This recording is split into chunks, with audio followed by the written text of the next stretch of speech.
So welcome everyone to our session this evening, hosted by BC Healthy Communities and generously made available by the Stream of Consciousness. Our panel discussion this evening is on active communities, and it's physical activities for all, tools and approaches for equity in active communities. And we really thank you, those of you who are watching from the comfort of your homes. Thank you for joining us via live stream. And for those of you who are here with us in Victoria, thank you for joining us. We're really looking forward to having an engaging panel discussion. It's going to animate our Active Communities Action Guide through our PlanH program. We'll be speaking about tools and approaches and physical activity from a provincial perspective. Before I get started, I'd also like to acknowledge that we are here today on the unceded territory of the Coast Salish peoples, including Esquimalt and Songhees Nation. So just acknowledging that we have a great place to be hosting this event this evening. My name's Jody Muka, and I'm the Executive Director of BC Healthy Communities. We've been around since 2005. And our goal and mandate is healthier communities for all. We're a province-wide not-for-profit organization, and we work with multi-sectoral groups across the province to build their capacity to plan for and take action for healthier communities. So this evening, I'm going to hand it over to Judy Brownoff, who's our president and chair.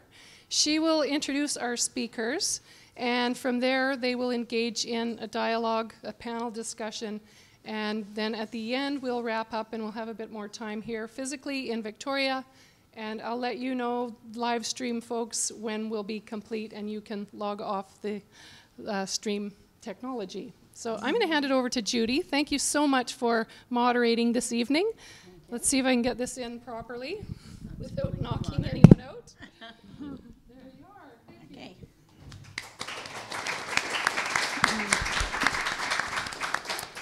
Hi, everybody. I want to thank you all for coming, and I want to thank our speakers for making the time to participate in this important discussion this evening. As Jody mentioned, I'm Judy Brownoff. I'm president and chair of BC Healthy Communities. I'm also an elected municipal councillor for the District of Saanich. I'm very pleased to be here to moderate this event, and even more pleased to see the conversation around equity and issues of local government continuing to grow. For myself, in Saanich, our staff continually reach out to diverse groups depending on what the projects are. For instance, fitness programs. We have heard from members of our intercultural group that Muslim females cannot work out in a program if there are men involved. It has to be all females. We've also heard from other groups that even though we love to walk in the woods, where they've come from, being in the woods is threatening. So the type of walking they like is on loops, something out in the open. So Saanich sees the importance and value of ensuring all voices are at the table where possible. Sometimes a big public process may not be comfortable, and we do presentations to groups. We believe the more diversity in the conversation, the better the outcome can be. So tonight, proceedings will have two parts. First off, we'll have each of our presenters speak for between 10 to 15 minutes to share a little bit about their area of expertise and their perspective on how to build equitable opportunities for physical activity in communities across our province. Following that, we'll move into a panel discussion. We've selected some questions from the ones submitted by our in-person and live stream participants to frame the discussion. Immediately following the panel discussion, for our live audience, we'd love it if you would stay and enjoy some refreshments with us, meet our panelists, and introduce yourself to others who are here. We believe that partnerships are a cornerstone of healthy communities' work. So please use this opportunity to make some connections. We would love to do more of these type of events, so we'll also be sharing a short survey, and we'd appreciate it if you could complete it before leaving this evening. For those joining us via live stream, we have our Healthy Community Planner, Sandy McKay, on live chat ready to answer questions and provide resources for you. Last of all, another quick housekeeping item. We'll be live tweeting the event, so if you'd like to join in, please use the hashtag PA4All. Okay, now I'd like to introduce our speakers. First of all, Shannon Clark at the very end of the table. She's BC Healthy Communities, Community Wellbeing Specialist at BC Healthy Communities. And she's also a Director at Large at the Public Health Association of BC. Next, PJ Naylor, Professor and Graduate Advisor, School of Exercise Science, Physical and Health Education, University of Victoria. And last but not least, Amy Leah Tamburini, Senior Manager of Physical Activity, Healthy Living, and Healthy Promotion Branch, Population and Public Health Division, Ministry of Health. I'd like to now hand it over to Shannon to get us going. Thanks, Shannon.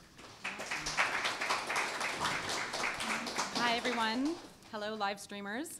Super excited to be here tonight. This is a really cool opportunity to talk about a real passion of mine, which is equity. So as Judy said, I'm a community wellbeing specialist with BC Healthy Communities. I was born and raised on Lekwungen and Wasanic territory, and I have the privilege of traveling throughout BC as part of my work to many other territories across the province. So it's a real privilege to be here gathered with all of you today. My background is in public health. I have an undergraduate degree in kinesiology, then went on to do a master's in public health with a focus on social policy. And my work now actually operates at the intersection of planning and public health, and providing an equity lens to both of those fields. So yeah, it's a really exciting place to be, to combine a bit of community planning with public health and social policy. I just want to start our conversation about equity today by acknowledging the elephant in the room tonight, which is that all of us up here on stage tonight are white. And I think it's really important to bring that up because I've learned recently that white people don't like to talk about racism. White people don't like to think of themselves as even having a race. Race is something that people of color have or Indigenous people have. So I think it's really important in framing our conversation about equity to bring that to light, because a lot of our social inequities are a result of the systemic and institutional power that we as white people hold. And often that power and that privilege that we have as white people comes at the expense of Indigenous people and people of color. So I want that to be something that maybe unsettles some of you in the audience tonight and some of you joining us via live stream, to just think about that as we embark on this journey of creating more equitable communities, to think about what that means. And if we want to have a conversation about social inequities, what is at the root of those inequities, and how do our institutions and our systems and our structures continue to make it easy for us as white people to be in a position of power and privilege, and whose expense is that coming at? And of course, all of us up here tonight also have able-bodied privilege. I think about the only thing we're missing up here is male privilege. So, yay, there's one. If we can go to my first slide, please, Joe. Thank you. So many of you are probably familiar with this graphic or some version of it. This is a fairly well-known graphic that helps to describe the difference between equity and equality. So if you haven't already seen this one, you might have already seen one that has people picking apples, or people on different types of bicycles, or people with different sizes of shoes. So really this is trying to demonstrate that there's a really important difference between equality, which is sameness, assuming everyone has the same needs, and equity, which is fairness, which is really more focused on making sure everybody gets what they need and recognizing that we are all very different people and the playing field is not level. And then this graphic, I liked this one because it takes it one step further and looks at liberation. The fence in the first two boxes of this graphic represents those systemic or structural barriers. So when you remove the fence, you're removing those barriers and you're making it easier for everybody to participate, eventually leading to inclusion where the folks in this graphic are actually playing the game. So I think this is a really useful way of visualizing what equity really is and how it's different from equality, and the fact that we don't expect everyone to be the same. In fact, we don't want everyone to be the same, and we need to acknowledge that everyone is going to be starting from a different place and has different needs and therefore needs different supports.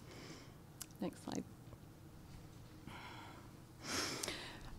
I want to add that there's a common misconception about equity, and I understand that this particular graphic is not the easiest one to understand, but equity tends to become quite narrow in focus, very narrow in scope, and it becomes a conversation about specific population groups or target population groups, instead of recognizing that social inequities fall along a gradient, and we need to be looking at supports and resources that are proportionate to the level of need. And the research has shown that targeted approaches, while can sometimes be beneficial, are not enough on their own to work to level this social gradient.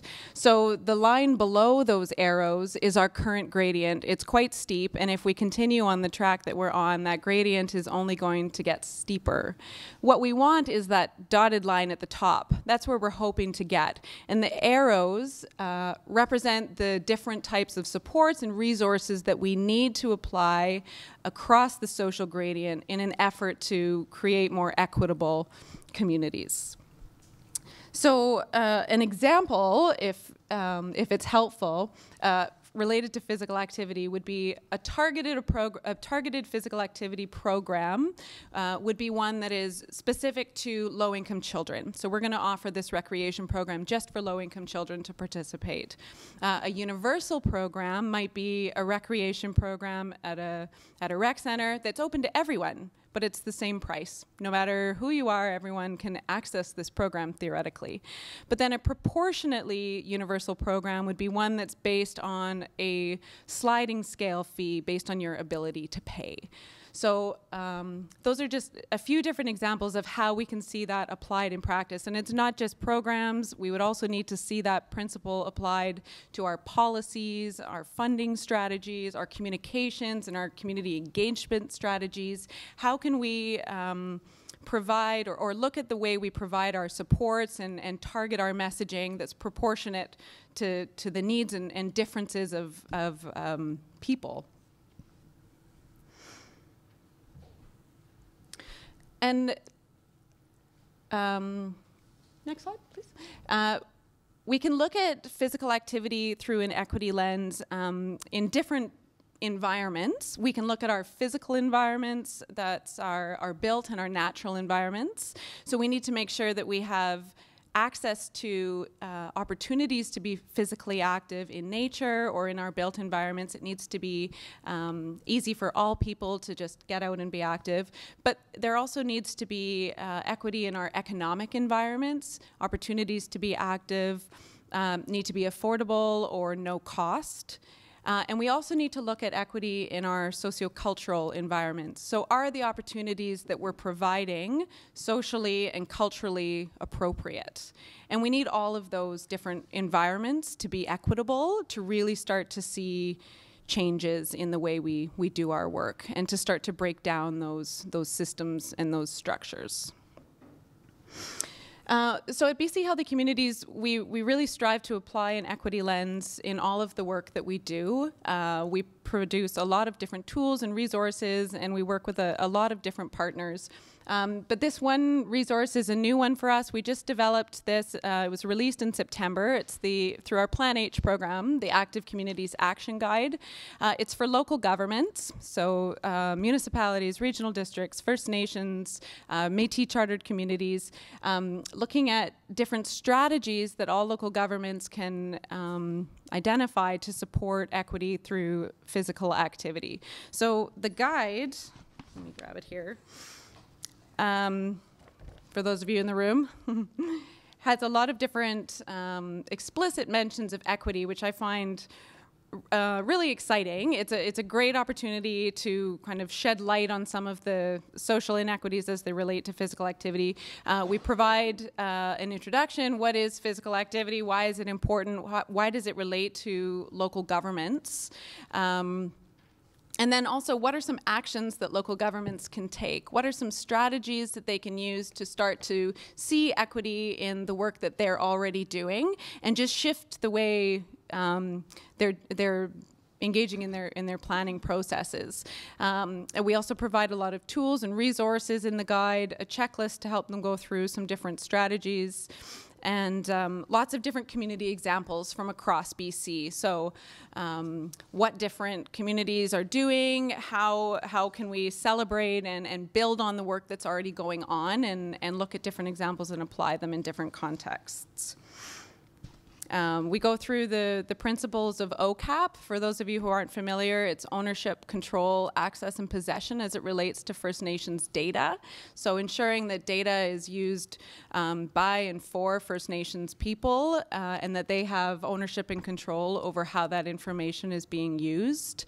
And then I just wanted to quickly go over a couple of different examples that are in the guide that are highlighted in different sections. So we have a section that's specific to planning for local governments. We have a section specific to partnerships, and a section specific to programs. So no matter what type of work that you're doing, there's examples provided for each. So one example under the category of partnerships is between the city of Enderby and the Splatsin tribe of the Shuswap Nation, and they work together on the development of an active transportation plan that would serve both of the communities. So working to create an active transportation network that would serve the two communities, and it was a really awesome example of a partnership and working together to find common ground and common values.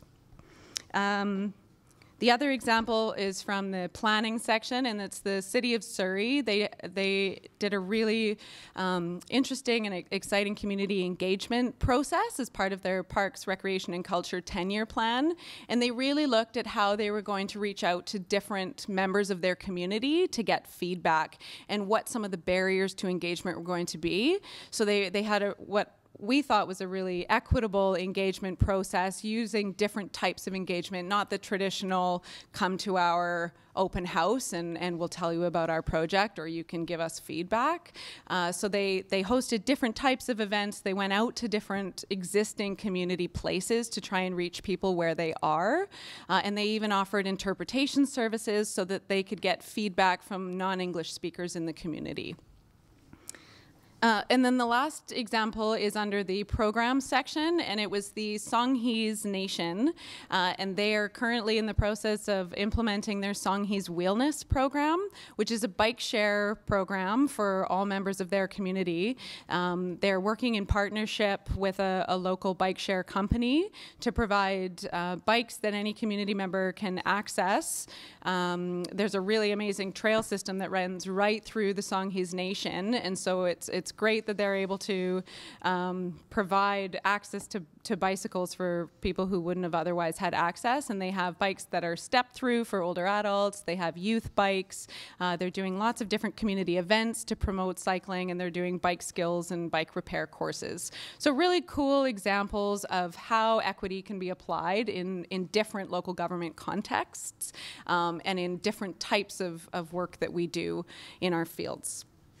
So I encourage all of you to take a look at this resource guide and some of the others that we've produced. There are lots of other great examples. In the interest of time, I just wanted to provide a few. But I encourage you to think about what I mentioned at the beginning of our conversation and how we can use our power and our privilege, thinking about the things that bring us advantage and how we can use that to reduce social inequities. How can we start to break down those barriers and disrupt those systemic racist systems through the work that we do? And it's going to take a lot of people working together on some of these big questions to start to see this work happen. So with that, I'm going to pass it over to my colleague PJ. Thank you.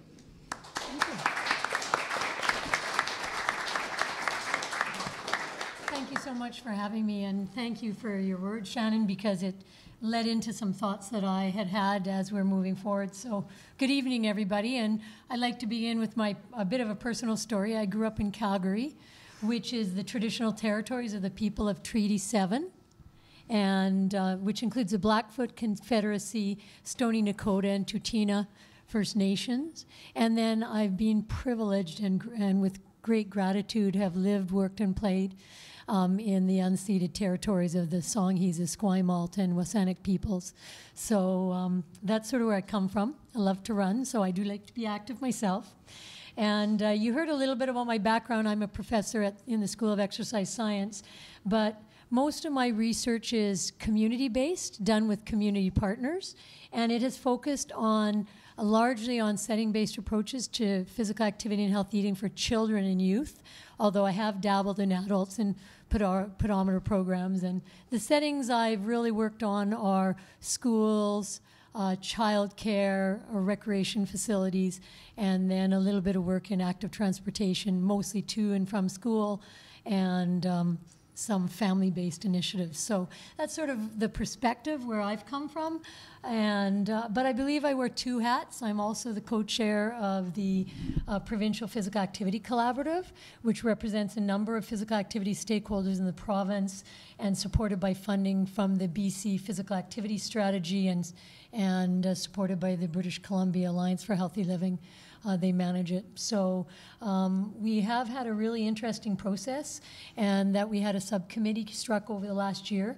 We're focusing on policy, and the Inclusion, Equity, and Accessibility Subcommittee just completed a province-wide needs assessment with 5 regional consultations and a large survey to come to to identify the needs of physical activity stakeholders in the province related to policies that govern physical activity, sport, recreation spaces as it relates to equity.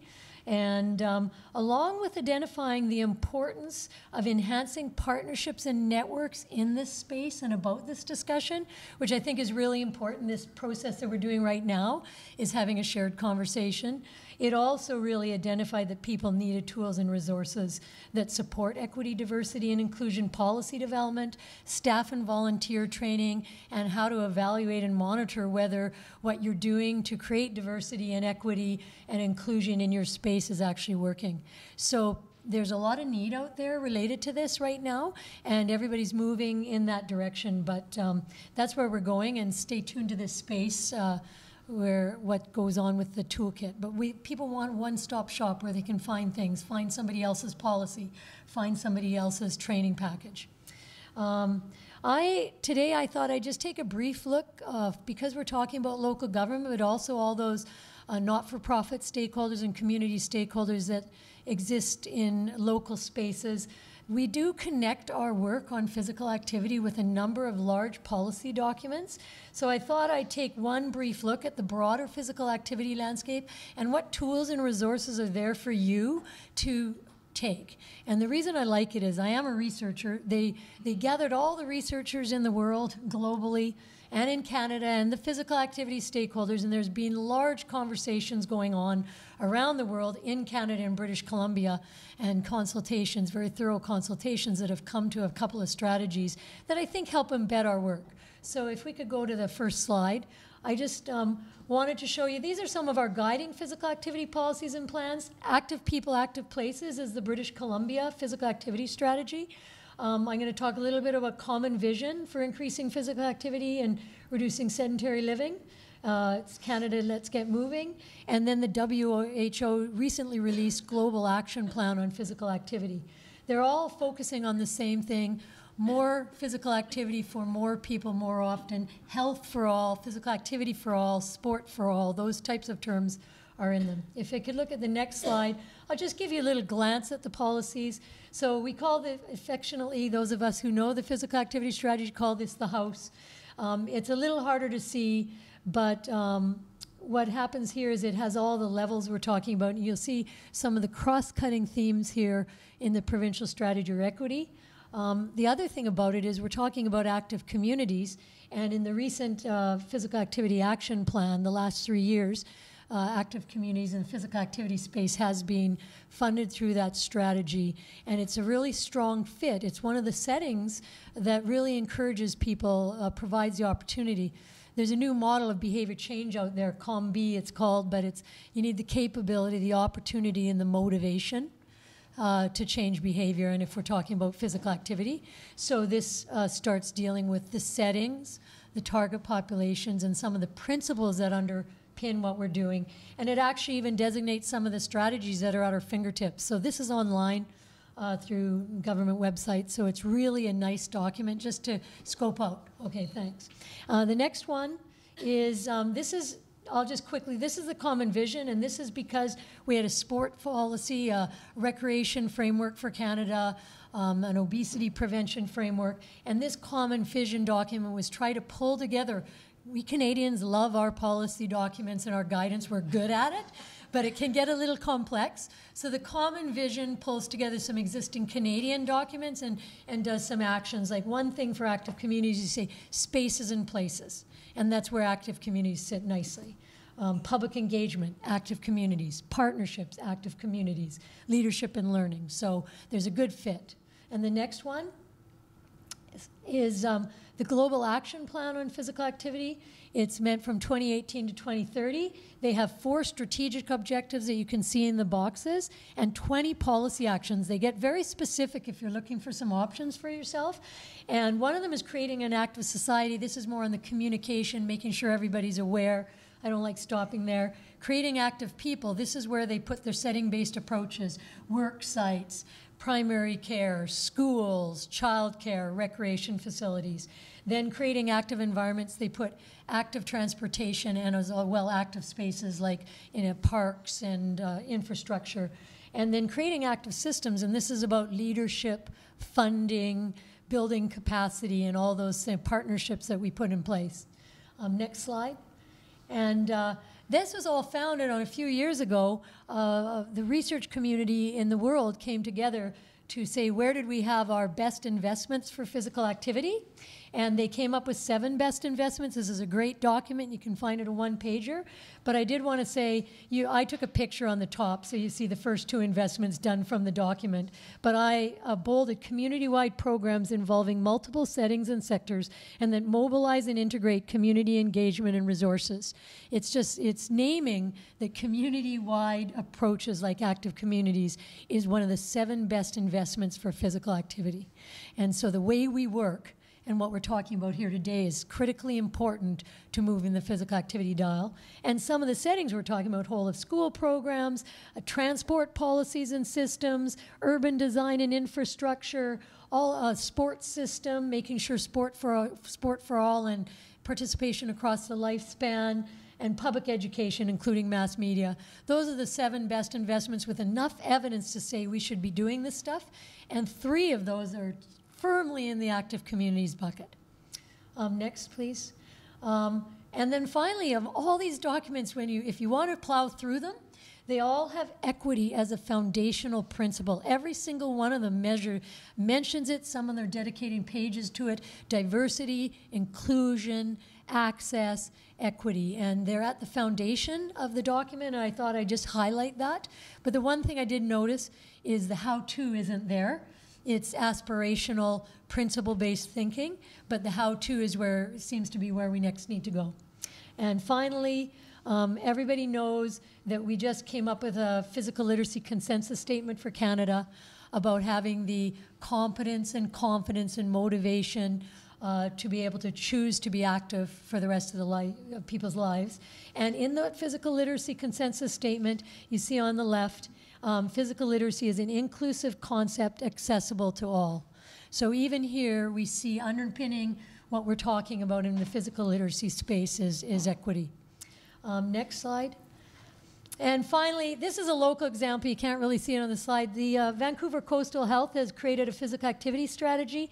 And on the left of the slide, you see equity. I'll talk a little bit later about physical literacy, not only dealing with equity in physical literacy, but looking at physical literacy as a foundation also for equity. So from there, I just thought I'd move on just to talk about a couple of the ideas from public health where we get to and when we're promoting. First of all, the evidence shows us we have clear differential participation. Women and girls and men and boys are participating at different rates.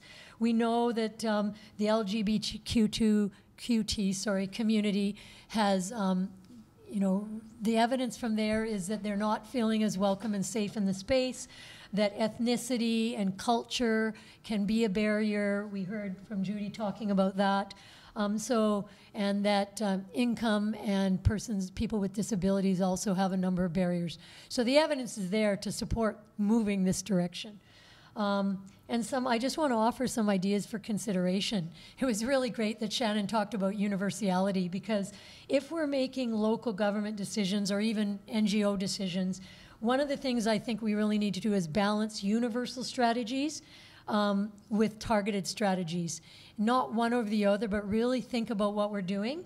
And one of those reasons is with universal strategies, these are where we reach a lot of people, and it doesn't depend on us having somebody hold up their hand and say, oh, I will, I want, I'm motivated. It creates a space where active living is actually the way it is. That's our active transportation, our school-based physical activity, where everybody has access independent of their socioeconomic status. So it's high-reach strategies that don't depend on us holding up our hands and saying, yes, I'd like a grant so that I can participate in recreation. It's that when they walk out on their street, there's a proper sidewalk, a safe sidewalk.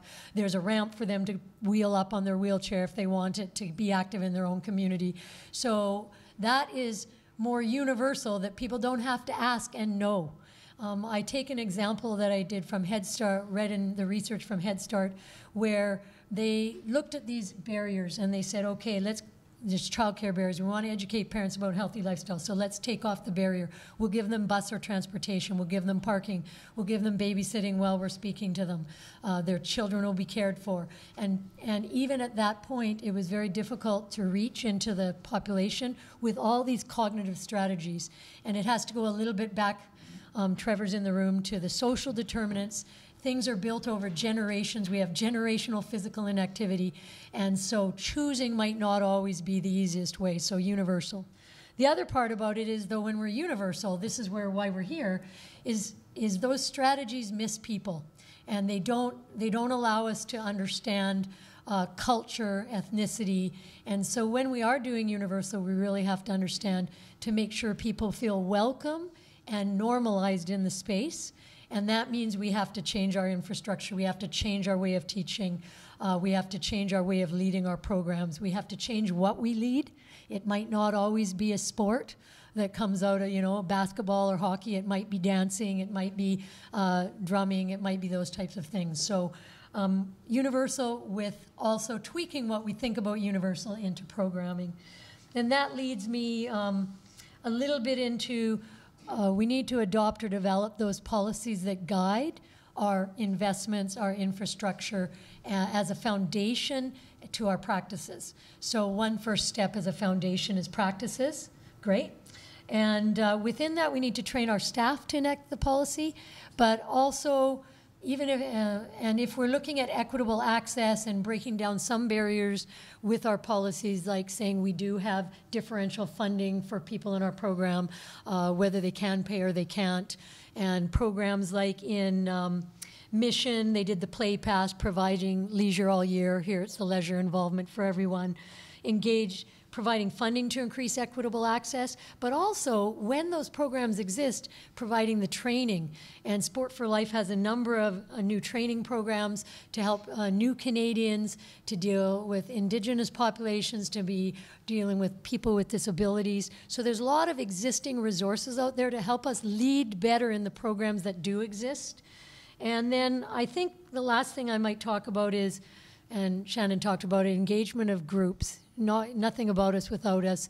Keep on engaging and talking to the people And then finally, thinking about intersectionality, like some of these things go together, poverty and ethnicity and where we're placed in society. That's where it gets really extremely complex for us, but I think we have to have it on our equity radar. And thank you very much.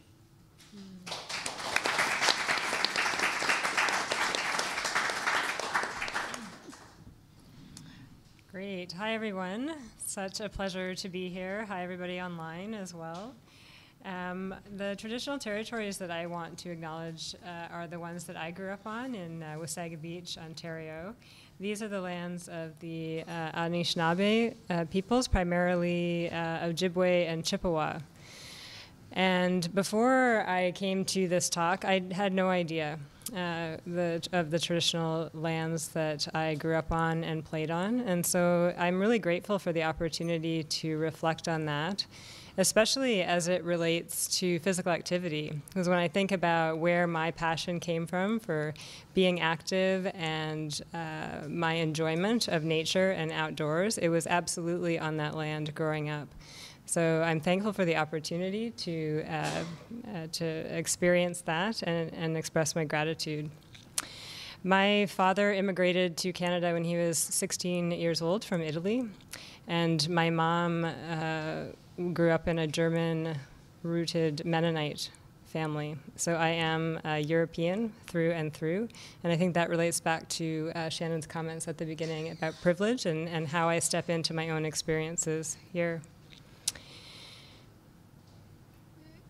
I have slowly been migrating west. I've spent quite a bit of time in Calgary after leaving Ontario, then Flagstaff, Arizona for a number of years, and I came to Victoria 3 years ago, where I feel like I have now found my home. I can't go much more west if I want to stay in Canada. It's great to be here. My education, I'll bring up because I think it just relates to my experiences. I have a bachelor's of science in kinesiology. I've always been passionate about movement and being active and how it is we move our bodies and why. So that's really been a driver for my experiences around physical activity. And then I migrated over and did a master's in epidemiology. And I think the epidemiology piece for me, states that, yes, I like statistics. I admit it. And I'm also so interested in what determines our health and well-being. And I'm interested in that from a very from a social perspective, the environmental factors, the economic factors, that influence our health, because we know enough today to know that our individual choices have very little to do with our health. It is much more those greater factors have a much bigger impact, and I've always been curious about that space. I am currently working for the Ministry of Health as the manager of physical activity. That means I get the pleasure of working with these great folks and some folks in the room here today on implementing BC's physical activity strategy. But that's not what I'm here to talk about. PJ did a great job of setting the stage around the physical activity strategy and the great work that's being done there. What I am here to talk about is sort of the space in between my master's and the work that I currently do now, which is my experience in health impact assessment, which is a very specific tool that I think local government can use or take away from our discussion tonight around equity and physical activity. So when I graduated, I started working for this company, Habitat Health Impact Consulting. And at that time, Habitat were pioneers in developing, growing the field of health impact assessment in North America. We spent a lot of time partnering with our colleagues in the United States and thinking about how is it that we get this tool developed and capacity built so that decision makers can start using it in their decisions. It was really awesome and exciting to be part of a company that was sort of leading the charge in health impact assessment. Our primary area that we worked in was resource development sector, so a lot of oil and gas and mining projects.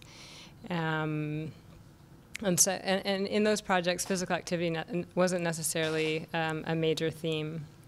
But I do want to I guess, stop there and talk a little bit about what is health impact assessment, so we all know about that tool and what it is.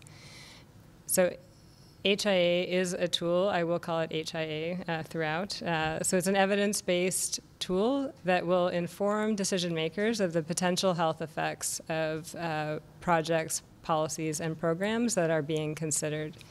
So there's a couple of key characteristics that really identify or differentiate a health impact assessment from other types of assessments that are out there. And I'll just walk through those quickly. So first of all, HIA is a systematic process. There are a series of steps, they're evidence-based, that one goes through to conduct a health impact assessment. Those steps are very flexible, though. They can be adapted and changed to the situation depending on the context. Health impact assessment is also prospective, so it is future-looking, and which means that we're not doing a health impact assessment on things that have already happened. For resource development, the project comes in, and then we're looking and being like, oh, how is human health impacted by that project? No, we're being much more proactive, and before projects hit the ground or policies hit the ground, we're asking ourselves what could be the health effects of this potential project, and what are the distribution of those health effects, which is where the equity piece comes into play. HIA is also looking at unintended health consequences, both positive and negative. So we tend not to do health impact assessments on things that are specifically for health, like, for example, a trans fat policy. Those are implemented to protect population from certain diseases related to trans fat. Where HIA really fits in is in other sectors that we know have impacts on health, but that we're not necessarily that are not necessarily getting brought to the table. So transportation policies or plans, resource development projects, housing policies or housing developments, employment policies like living wage ordinances is a common application. Alternatives to incarceration is another common application of health impact assessment. So we really want to be bringing forth that new information into the decisions so decision makers can understand the full suite of impacts, not just the economic effects or the other technical effects that are often considered. When we say health, we're really looking at health in a broad way. So we're not just looking at air and water quality, we're looking at the social, economic, and environmental factors that influence our health and well-being. So I guess in a nutshell, to sum up, it's systematic, it is prospective, we're looking at unintended health consequences, and we're looking at health from a very broad social determinants of health lens. In terms of equity, health impact assessment is grounded in 5 values, and one of those values is this principle of equity. Health impact assessment can address equity in a number of ways. First and foremost, it's generally used in situations where there are health disparities within the population who may be affected by the proposed policy, project, or program. So in that way, we are very intentionally trying to avoid exacerbating health effects, and if anything, we are really trying to improve the health of those populations that are experiencing health inequality.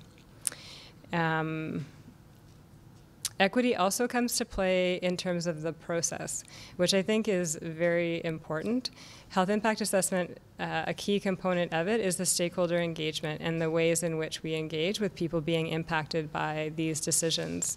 The way in which people are engaged can, in and of itself, address issues of equity. And that's a really key component of the tool. So I'll just give you one example to provide a little bit of context. It's not actually a physical activity example, but I will talk maybe a little bit more about those later on in the questions.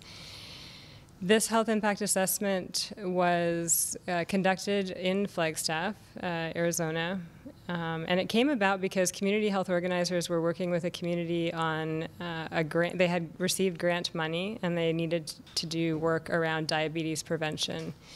because diabetes rates were really high in this population. This population was low income, they were Hispanic, primarily non-English speaking, and mostly undocumented citizens.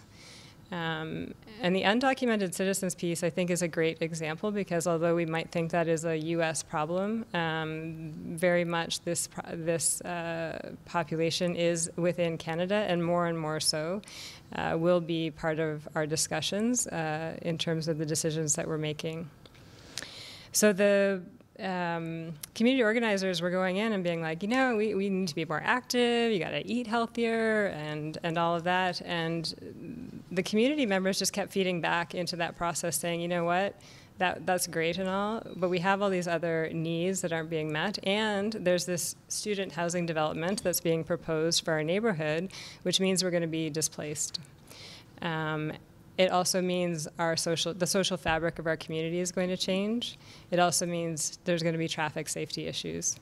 And there was no mechanism in place to really bring that kind of information forward into the decision-making process. And so the community organizers and I connected, and we thought health impact assessment would be a great tool to apply to this particular situation. So we engaged with the community. We were used some very creative methods to deal with language barriers throughout that process. And at the end of the day, the impacts of that proposed housing development, primarily from the perspective of the community backed by research and literature, got inserted into the information that the city considered for approving this particular project. So as a result of that, the city decided to tell the developers, or recommended to the developers to kind of go back to the drawing table and address these issues related to disparity or displacement, the culture of the community, traffic safety, and all of this. So that was the hard outcome. The other, more soft outcome and maybe more powerful outcome was that by going through this process, the community members themselves gained their voice. And there was a lot of fear in using their voice in this decision-making process because a lot of them were undocumented citizens.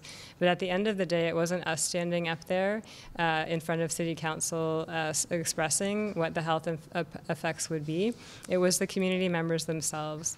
And just to see that shift in this community, how they came together through this process, really rings home for me that how process in how we engage with communities and make decisions can have a huge change in inequities. I think that's what I wanted to say. Thank you.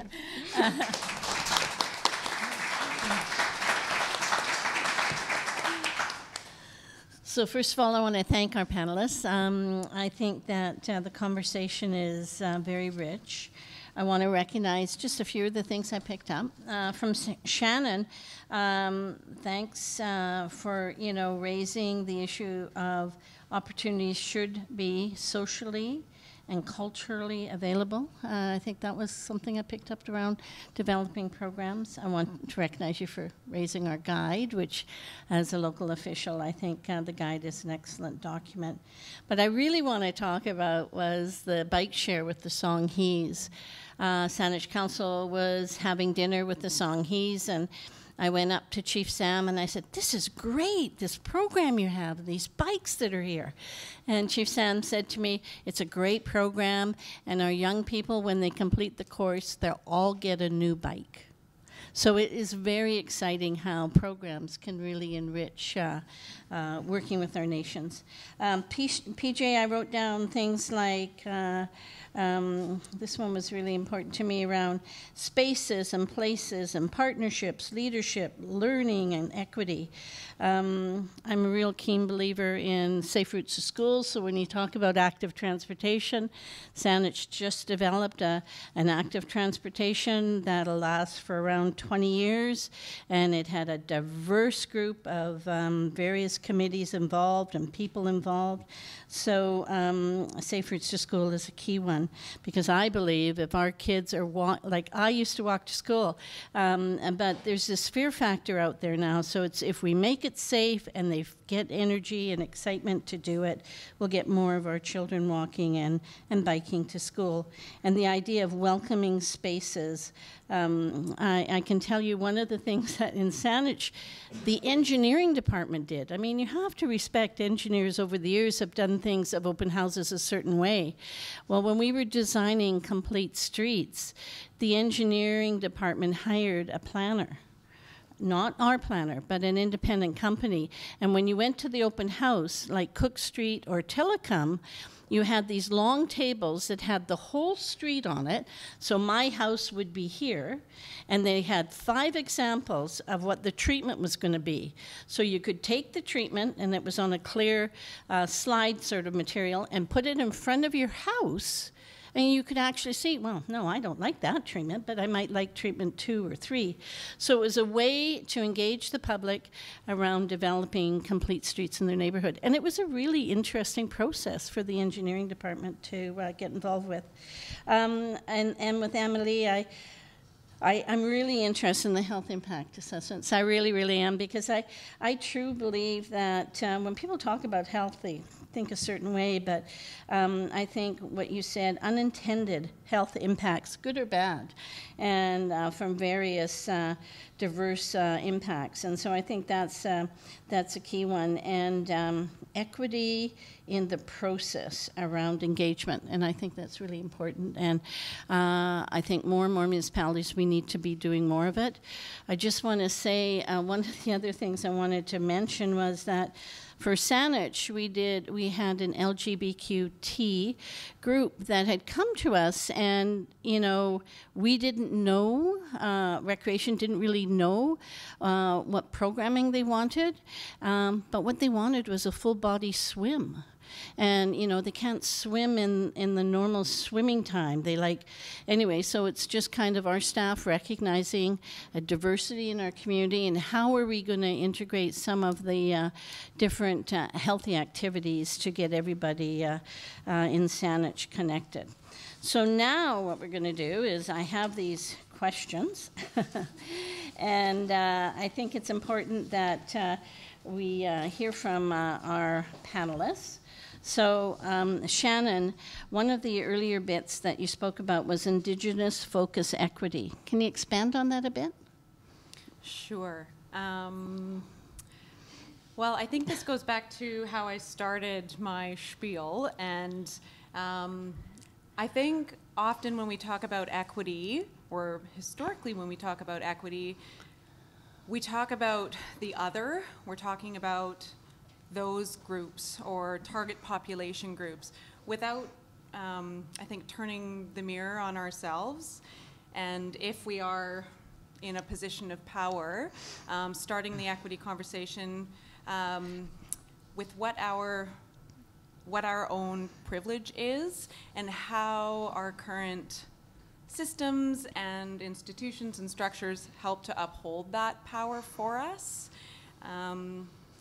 So yeah, I think when we want to have a conversation about other population groups and how we can start to better engage, I think we need to first go through a self-reflection process and make sure that we have a really good understanding of what our shared history is. And I think in Canada that history hasn't been taught. And I think it's starting to now, but we have a lot of work to do, and I think there are a lot of really popular narratives out there about Canada as a multicultural country, and Canada, the peacekeeper myth. And that's what's been taught to us, and that makes it really easy and really comfortable to just go about our lives and to not recognize our whiteness, and that our systems and structures are helping to uphold that privilege for us. So I think a conversation about equity really needs to start with our own personal learning, so that we can make sure that we're engaging different population groups in a way that's culturally safe and respectful and informed as much as it can be. Thank you. Emilia, I have these health impact assessments are just one of the tools right? So how do we know what's the best one for our situation? And then when you're talking about that, do you have any really good examples around rural communities who have successfully used some of these HIAs? Yeah. It's a great question, and it actually comes up a lot in terms of when is health impact assessment the right tool to use. And I think this kind of comes back to one of the first stages of health impact assessment is going through that screening stage where you're asking the question, is this the right tool to use? Some things that need to be considered are, is there opportunity to actually influence the decision? So if the timing is not working out, the decision is going to be made too quickly, or there's no political willingness, there's no entry point to actually change what is on the table in some way, then health impact assessment is not a great tool.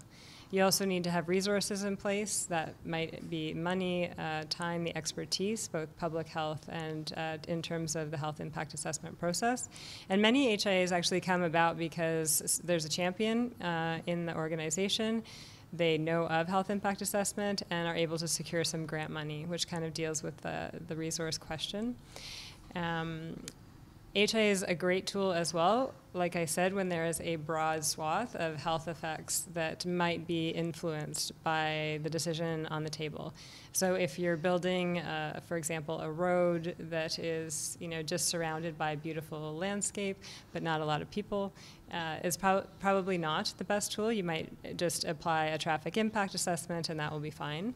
But if you're building a park in a community and there's opportunity there to alter food access or connection, social connectedness, traffic safety, physical activity, these sorts of things, then health impact assessment might be the most appropriate tool to use.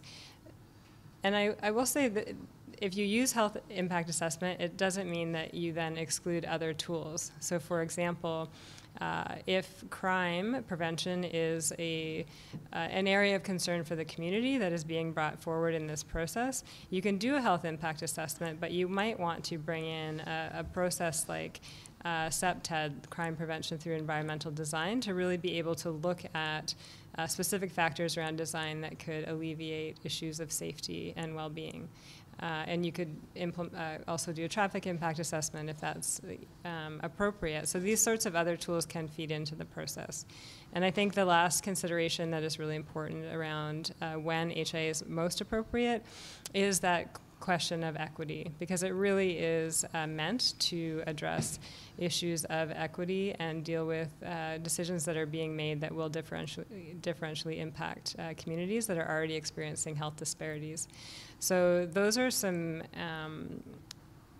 key criteria, I guess, that one would use to decide if that's the right tool.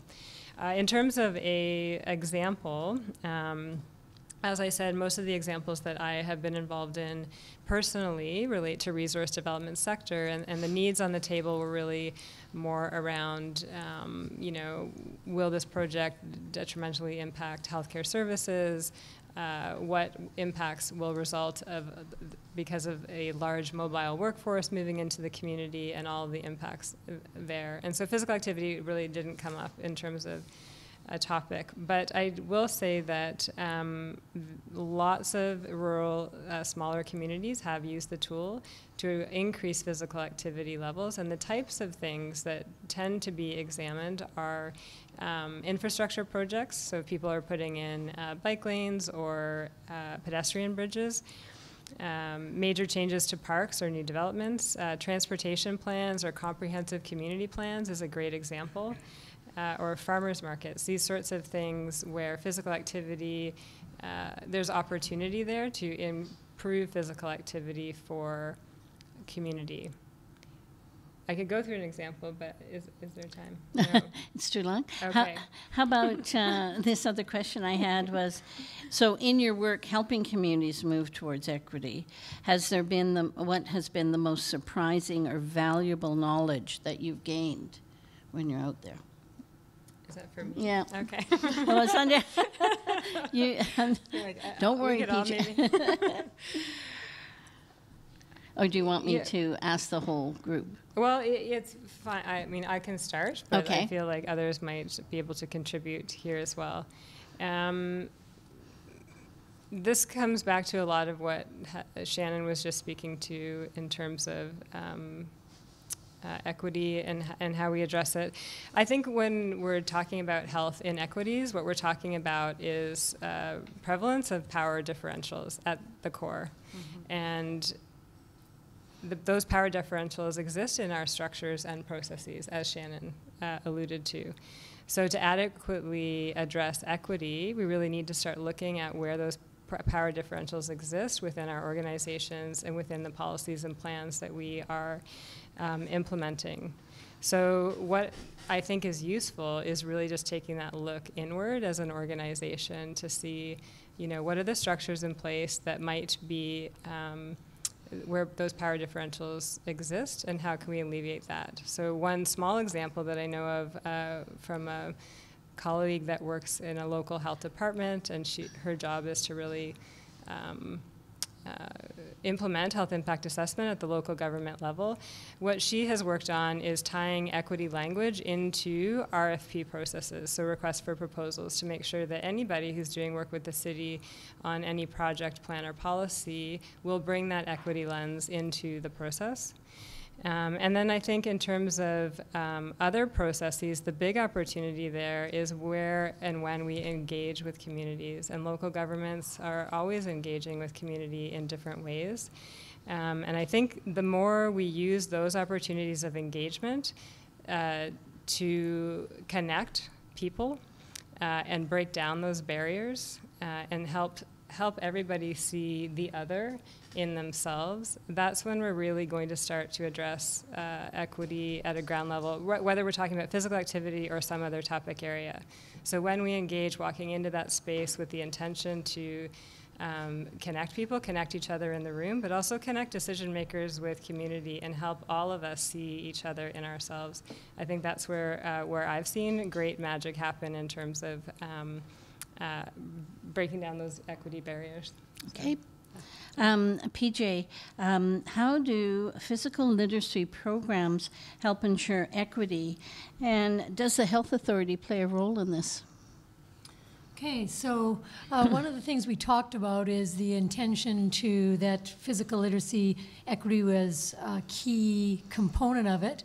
So that's sort of saying, well, if we have physical literacy programming where we're building fun competencies and confidence and the motivation to take on physical activity, we'll do better. But it's also flipping it on its head and talking about what leads to people making choices, and do they have the capabilities so they can choose. And we do have differential access. There are disparities in physical activity, and some of those disparities in who's literate and who can move and feels comfortable in a space are about the opportunities they've had. And when more well-off, well-to-do, or people, the able-bodied people, our system is set up to make it makes it easier for them to gain the literacy, right, and gain the motivation and start to value because it's part of their culture.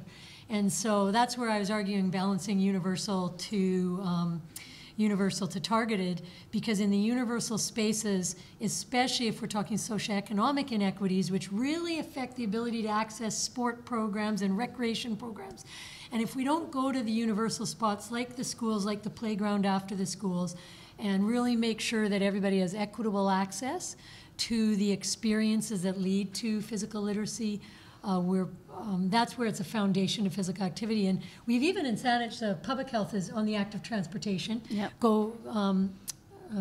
Power the Go for Girls, Way to Go Girls. Yep. And we even took a look at how active transportation requires some literacies. We need to know how to take public transportation. Mm-hmm. It has to be accessible to us. So when we're thinking capability and opportunity, this, before behavior and motivation, do we value it? It has to be in the spaces we spend our time, and not in a way that, oh, you're not doing it. It's our way of life.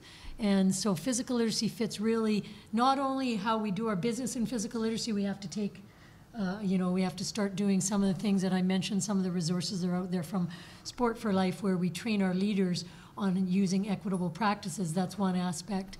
The other thing is we have to, and I did miss this, health authorities and local government need to start investing also in those infrastructures that make it easier, whether it's ramps, whether it's making sure that programs are delivered. And the final thing, I think it's a little bit of YIMBY. This is a colleague of mine, Joan Wharf-Higgins. Yes, in my backyard, when we're trying to be equitable, sometimes the act of, these meeting spaces where we're all very used to coming here, kind of dressed up, pull out the suit, they can be very intimidating. But when you go to community spaces and you go to the schools and you go to where people are at, I think it's really important to breaking down barriers and starting communication. And people recognize the effort to break down, which is come to me, come dress like me, come appreciating my environment, spend time with me. And those are big things that humans really recognize. So, but where does health fit in?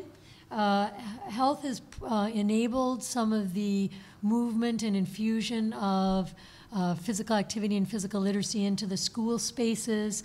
They do sit at the conversation as one partner with local government. They take part in health impact assessments.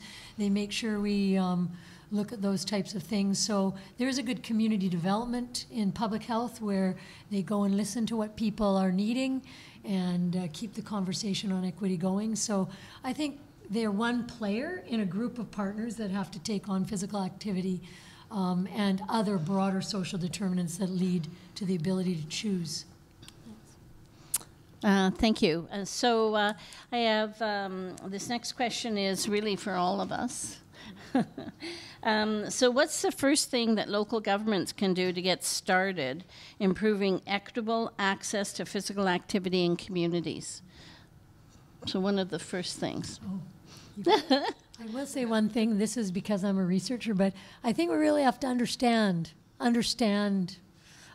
people and their worlds before we can make plans. So I think one step is these processes everybody described, including you, Judy, and Saanich, that we really have to understand the worlds people are living in before we can make plans and policies to accommodate. I was also going to add, because Emilia mentioned that health impact assessment and other processes like those can be quite cumbersome. They can be really time-consuming and expensive. I think a really good way to just start thinking about equity in policies and services and programs is just asking a few questions every time you start a process. Who is going to benefit from this policy or program or initiative? But who's not going to benefit and why? And is that okay? Is it okay that those population groups are not going to benefit from that policy, or is that not what we're intending? Or worse, what might be some unintended consequences resulting from this policy? And the challenge, of course, is that we don't know what we don't know, but if you can go through that critical reflection process when you're starting to develop a policy or initiative, then you might start to get at what some of those unintended consequences are, or which population groups are going to experience the benefit of an initiative, and which population groups are going to be unfairly burdened or just miss out on the benefits. So I think we can simplify a little bit, anyway, this complex conversation about equity by just starting to have those questions going through our minds when we start to go down this road. Okay. I don't have much to add. I think just in terms of identifying who the population groups are, there are lots of methods out there where I think some local governments potentially can get hooked or get caught up in not having the data. But if we just start going out and having conversations with the service providers, the folks that are working out there in our communities, it's very easy to identify who it is that are being differentially served and in need of attention through these processes. And I'll just say from a local government perspective, a couple of things. One is that our Safe Routes to School program, we actually ask the children, how do they get to school? Show us the mapping, show us how you get there. And then as the programs develop, then the municipality commits to implementing the changes. And I'll also say I was out speaking with, at a seniors facility during the election. And one senior came up to me and she said, you know, the walk light timing on Cedar Hill Cross, and it's too short. I can't get across. And I said, wow, those lights, they start at 30. So it's a long walk. But she was talking about getting to McDonald's for coffee, and it was that light. And so I just phoned up engineering. They added some more seconds to the walk light, and we actually removed the push button, so it'll automatically happen. So it's a great area of seniors in that area, and there are mobility issues, and so now that light is now automatic for them. So sometimes when you're talking to people, like youth and young people, you get a perspective that the municipality needs to look at as well. How do we get the right people to the table? You know, how do we reach out to the whole diversity of communities? Challenge? I would also question who gets to decide who are the right people at the table. Well, how do you define them then? So is it defined by, like, would it be defined by the program, what you're trying to build or develop? You know, if you were trying to do Safe Route to School, it would be the school, the parents, and the children. But what about the bigger projects, like an infrastructure project?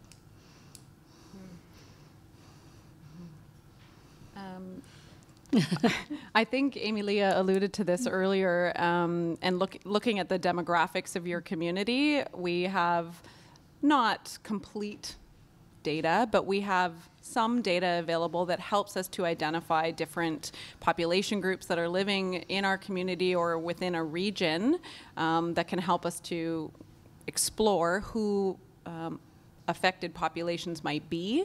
And this makes me think of the nothing about us without us. So ensuring that the people who are going to be affected by the program or the infrastructure development are the people who are participating in the process of planning it and making decisions about it. So I would say, affected community for sure. Okay. In terms of how do we get people to the table, or the right people to the table, I think we need to think about making these engagement processes as relevant as possible to the people that we want to bring to the table.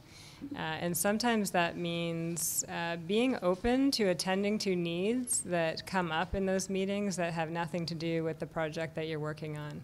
If somebody brings something to the table, they want this pothole fixed in their community because it just drives them crazy every day. But that's not really related to the park that you're developing. You know, address it anyways. Find a way because you have the power to do that. I also think we can be more creative in terms of what we offer to people that want to engage in those processes. So for example, I know of one engagement process where they were trying to get community-based organizations to the table, but these community-based organizations are busy. So the conversation just started with asking the question, what is it that you would like from this engagement process, as opposed to just gathering people to get information that you need. So starting with asking, what is it that you want from this process? And then seeing how you can follow up. This community-based organization really wanted to develop capacity within their organization to do better at facilitating meetings. And so they used the stakeholder engagement process as a way to build out those tools. They had rotating chairs and supported the community-based organization in achieving the things that they needed to do while also contributing to the process. So I think we can be really creative in those ways. Mm-hmm. Yeah. Okay, so I don't know if we have any more time for the last question. I can't see because the light is quite bright. Looks like One more question? Okay, perfect. Okay, ready? I feel like the teacher with surprise questions. Okay, so if you aren't working in government, how do you help to ensure your community has equitable access to physical activity?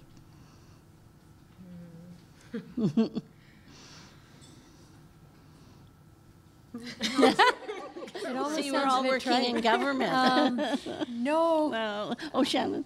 I think actually, you know, it's funny, we all wear different hats, and I wore a parent hat for quite a while, still do, but really the parent in physical activity space hat, and I think we do have to start small and locally where we have our contacts, and so I think it's as simple as starting the conversation in the spaces where we do inhabit. And so whether that's you're on the parent advisory committee and you're choosing what your funding is for and the processes you'll take part in, I think this is, we really have to act in our small worlds to start, for sure. And then I think the groups that we belong to can gain momentum. And I think there is some advantage in bringing together people with expertise to our group. So if you're on the parent advisory committee or if you're on a community association, it's always, I think it's really important. We always think that we're very knowledgeable what's going on in a certain world that we inhabit, and that people don't want to hear about this. I've been talking about it for 2 years. And when we're out in community spaces, there's value in bringing people to introduce ideas, talk about the evidence for those ideas, to have conversations, what's possible. Because I feel that once people are getting together, they're talking about the issue, then the creative solution comes up and it's very localized. So I would say beyond government, we have to start having some conversations in the spaces we exist in, our second hat or a third hat, or some of you might be on your fourth. Any other comments? No? So I think that's a wrap, and I think the time's been great. So I want to thank our panelists and thank everyone for coming out tonight. I want to thank the organizers and the space we're in. And I think I can't see Jody, but I know she's here. I'm going to turn over to Jody to close the session off.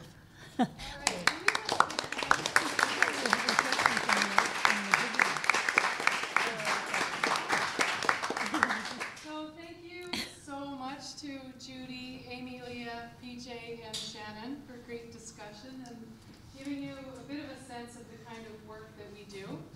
Oh, yeah. And you can hear me more easily if I use the microphone. So thank you so much. If anyone's interested in our active communities action guides, we do have physical copies at the back of the room. And they're also online on our PlanH website, so planH.ca. You can download them there. And we also have a newsletter. So if you don't already receive our information through BC Healthy Communities, you can sign up online for our newsletter at bchealthycommunities.ca. You'll get lots of great information. We have a blog, so you'll get regular updates there.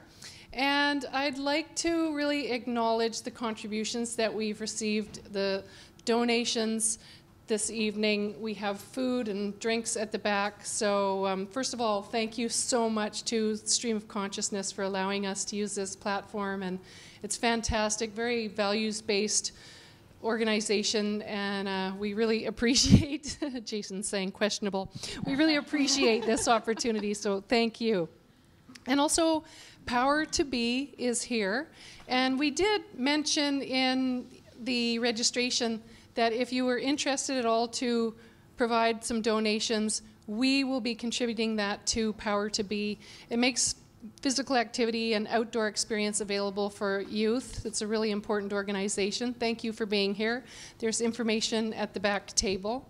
So again, if you feel like you would like to contribute, there's, I think, a donation jar at the front. Thank you. New Society publishers, so we've got some books. We've got door prizes, so please, those of you that are here, stick around. Robinson's Outdoor Store. Fall Raven, I think I pronounced that correctly, Crust Bakery, Silk Road Tea, and Discovery Coffee. So if you could just give a round of applause, thank you so much. And this concludes our live stream event. So Thank you, those of you that are watching from the comfort of your home in your jammies. You can log off now. Thank you so much. Thank you for joining us. And for those of you here in person, please spend some time. We have time at the end to mingle around. We have door prizes, so don't go anywhere. And one other thing we have is an evaluation form. So if you could, this is here we go. We're trying out our new survey tool. So apparently, if you take out your phone and take a picture of it, is that correct? Take a picture of that black and white thing. I don't know what it's called. It'll bring it up on your phone, and you can fill out the evaluation survey for us. Yeah, barcode. Yeah, see? Yeah. It saves our team going through all these paper copies and entering the information. So thank you. It's a bit of an experiment. So I think I now will ask Johanna to use the very high-tech number generator for our door prizes. Drum roll, please. 21. Number 21.